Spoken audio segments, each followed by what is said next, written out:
In this lesson, we will add in a global control. The global control's purpose is to reposition, reorient, and resize our model if needed. So a lot of times you want your character to start at a different point in your environment. So we can use the global control to make sure that the character has the correct starting point. So let's say we go ahead and build this control. We'll work with our CV curve tool. And what we'll do is create a triangle-shaped curve. I like to use triangles because they give us a sense of direction. So we know that the character is facing in positive Z. So here's what we'll do. We'll hold down the X key and we'll snap the grid. So we'll snap, snap, snap, and then we'll bring this last point back to the starting point. Once we've done that, let's hit enter to set the shape. From here, let's go to component mode. We'll grab our CVs. Let's go ahead and scale them down. Sweet, so we'll place this shape right between the mech's legs. You can either do that or you can scale up the shape so that the feet are inside.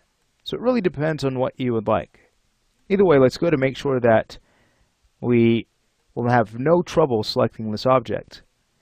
And the reason why I'm scaling it in a bit is just to make sure it's kind of out of the way, because this is not necessarily something you'll always animate. There are only special cases where you'll animate the global node. If the character needs to be constrained to a moving surface, or perhaps you want to translate a cycle forward, and you can learn more about that in our walk cycle tutorial as well as our run cycle course. What I'll do is go ahead and kind of scale this out just a bit more, and I think that that will work out fine. Now, since this is at the center of our model, let's go ahead and work with the color of red. So we'll go ahead and enable overrides and choose red. Fantastic.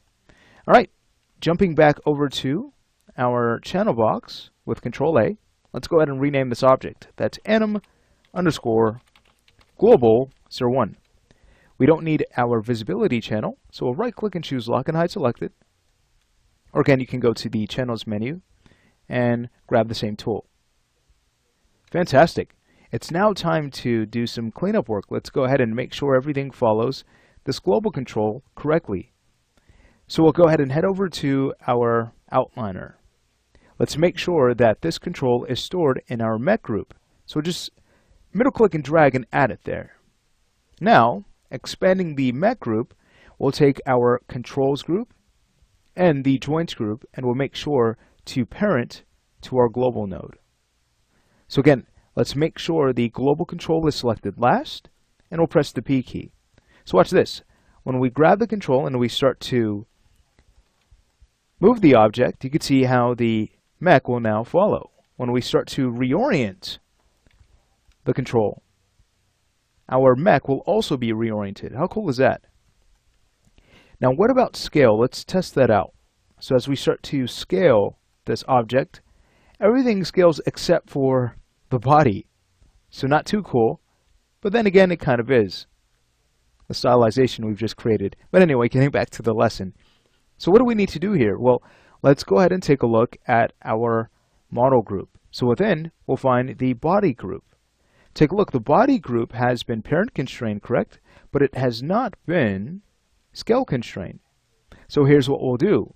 With our global node selected first, we'll now control click our body group and we'll apply a scale constraint. Now watch this. When we start to resize our global control, our mech will also be resized. Fantastic. All right, so that is it for this lesson. Guess what? The rig is basically done.